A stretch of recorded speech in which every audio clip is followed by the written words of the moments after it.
എല്ലാ കുട്ടികളും ഇതുമായിട്ട് ബന്ധപ്പെട്ടിട്ട് മദ്രസ ഉസ്താദന്മാർ നബീൻ്റെ വരവിനെ പറ്റിയും നബീൻ്റെ ജന്മത്തെ പറ്റി നബീൻ്റെ ഈ രാജ്യത്തിന് കാണിച്ചു തന്ന മാതൃകയെ പറ്റിയൊക്കെ ഒരുപാട് പ്രത്യേകിച്ചിട്ട് ചർച്ച ചെയ്യാനുള്ള ഒരു സാഹചര്യം സന്ദർഭം ഉണ്ടാക്കുന്നുണ്ട്. ഒരു പ്രത്യേകത ഇതിനുള്ള ഗുണം അതാണ്.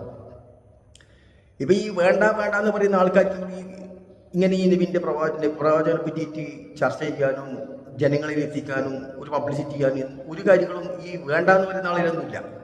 അപ്പം ഞാനവരെ എതിർക്കല്ല. അപ്പം ഞാൻ പറയുന്നത് ഉദ്ദേശിച്ചെങ്കിൽ നമ്മൾ എന്തിനു വേണ്ടി ഇങ്ങനെ വാദപ്രകടനം ചെയ്യുന്നത്, എന്തിനു വേണ്ടി നമ്മൾക്ക് തർക്കം പിടിക്കുന്നു, ഒരു ശാഠ്യം പിടിക്കേണ്ട ആവശ്യമുള്ളത്.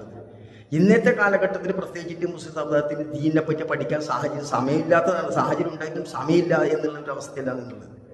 ഒന്ന് പ്രത്യേകിച്ച് ഞാൻ മുന്നേ പറഞ്ഞ പോലെ മറ്റുള്ള സമുദായങ്ങളോട് അറിയാൻ ഒരു പബ്ലിസിറ്റി, അതായത് ഒരു നബിദിന ആഘോഷം പോലെ കഴിക്കുമ്പോൾ ഇപ്പോൾ ലോകത്തിലെ എല്ലാ ആളുകളും അതിനെപ്പറ്റി ഈ പ്രവാചകനെ പറ്റി പ്രത്യേകിച്ച് തന്നെ ഒരു സമയം കണ്ടെത്തുന്നു. ഒരു സമയം എല്ലാവരും ഇങ്ങനെ വീക്ഷിക്കുന്നു. ഇങ്ങനത്തെ ഒരു സന്ദർഭം, ഇങ്ങനത്തെ